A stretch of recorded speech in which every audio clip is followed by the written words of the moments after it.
Good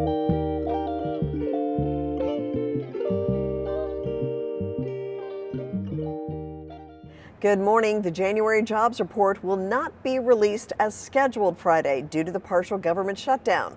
This marks the second such delay in 5 months.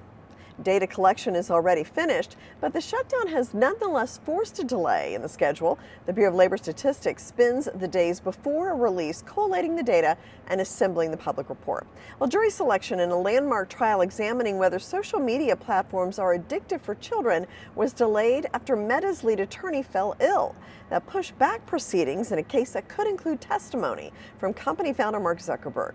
Zuckerberg is expected to testify in the trial, which the judge aims to wrap up by the end of March. TikTok, Meta, Snapchat, and Google's YouTube are among the companies facing allegations that their platforms contribute to a youth mental health crisis. Stocks soared to kick off the month. The Dow gained 515 points, even as Disney fell despite a good earnings report.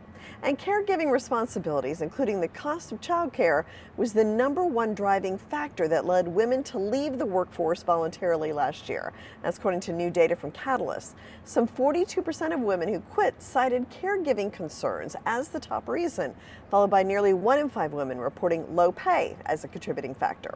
And the Super Bowl favorite, Seattle Seahawks, could soon be for sale. The Wall Street Journal says the NFL pushing a sale to comply with rules requiring teams be majority owned by individuals. The late Paul Allen stipulated the sale of his assets as part of a 2018 trust overseen by his sister. Now the Seahawks could be worth $6 billion. Breaking into tech was once seen as a ticket to career stability, but now it's a layoff minefield. The Washington Post reports tech workers continue to lose their jobs in droves, even as the economy shows positive signs. Tech companies continue to shed jobs. Workers are shifting their expectations, even with an AI boom. Well, you know how running an online store means you're basically working 10 jobs at once? Well, product research, supplier negotiations, marketing, customer service, all of it. That usually requires either a full team or complete founder burnout. Not anymore. GenStore just built an AI system that handles all of it 24/7. So solo founders can compete with Amazon sellers who have entire teams, which means lean entrepreneurs can scale their stores without burning out or raising venture capital to afford basic operations. SpaceX and xAI are going to be under one roof. Elon Musk's spacecraft firm is acquiring his AI company. The pact forms the world's most valuable private company, and separate reports indicate Musk might further consolidate his empire by merging Tesla with those companies ahead of a potential blockbuster IPO in June. One Bloomberg columnist says Musk's goal could be combining all 3 companies to launch data centers into space. And taking a trip in a Waymo robo-taxi costs more on average than taking a drive in an Uber or Lyft driven by a human. However, that price gap is narrowing, according to a report from OBI, a global real-time aggregator for rideshare prices. The data show the Waymo is averaging 12.7% more expensive than getting an Uber and 27% more expensive than a Lyft.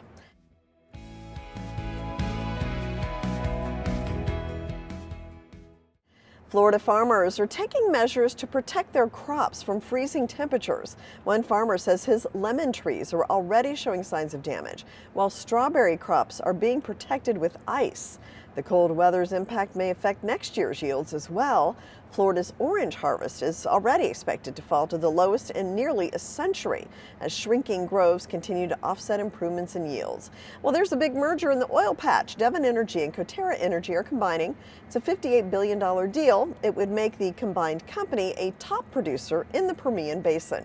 Some rural Americans don't want AI data centers in their backyard. The Wall Street Journal reports they fear rising utility costs and privacy violations. Tech companies say they're trying to work with the rural residents. A Meta spokesperson said the company works with electricity providers to pay its way on energy while making local investments in the power grid and infrastructure such as roads and nonprofits.